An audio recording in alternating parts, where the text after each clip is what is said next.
Voici donc les 3 actualités économiques de la semaine. Ainsi, moi-même, je vais chercher mes informations sur divers journaux, notamment investing.com et d'autres, pour connaître l'état de notre économie. Et je ne dis pas n'importe quoi.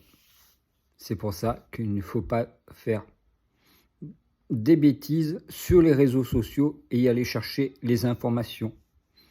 Chose que beaucoup de youtubeurs font.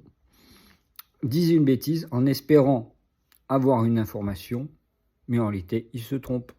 Mais regarde celles qui suivent après. Voici les 3 actualités économiques mondiales qu'il faut que tu retiennes de cette semaine. Première actu, c'est officiel, l'Italie affiche désormais un PIB par habitant équivalent à celui de la France. En fait, selon les chiffres d'Eurostat, avec environ 40 000 € par habitant, le PIB par habitant italien en parité de pouvoir d'achat équivaut à celui de la France, alors que l'écart était pourtant de 10% en faveur des Français il y a encore 5 ans. Les Italiens font également la moitié de leur retard sur leur niveau de vie des Allemands et sur la moyenne européenne en général. Deuxième actu, 79% des Français pensent que le loto est moins risqué que la bourse. Un joueur n'a qu'une chance sur 139 millions de gagner à l'euro-million et pourtant une grande majorité des Français considèrent le loto ou l'euro-million comme moins risqué que la bourse selon une enquête menée par Yomoni, alors que 5% des sondés jugent que la loterie est plus risquée. On apprend dans l'étude que 71% des non-investisseurs expliquent mal comprendre le fonctionnement des placements, alors qu'au contraire le loto a l'avantage de la simplicité et procure un frisson très attractif d'une potentielle richesse immédiate. Avant de passer à la troisième actu, sachez que ce format est dispo en format plus long, en newsletter avec des décryptages exclusifs. Vous trouverez un lien sur mon profil pour s'abonner gratuitement. Troisième actu, les États-Unis ont imposé depuis ce mercredi 4 juin 50% de taxes sur l'acier et l'aluminium importés sur son sol, en justifiant cette mesure par la volonté de soutenir les industries américaines du secteur et assurer leur pérennité. Dans les chiffres, d'après les données gouvernementales américaines, les États-Unis importent du Canada environ 25% de l'acier et ce chiffre monte à plus de 50% pour l'aluminium. Il est estimé que les droits de douane de 50% sur les exportations canadiennes vont coûter à l'industrie de l'aluminium pas moins de 50 millions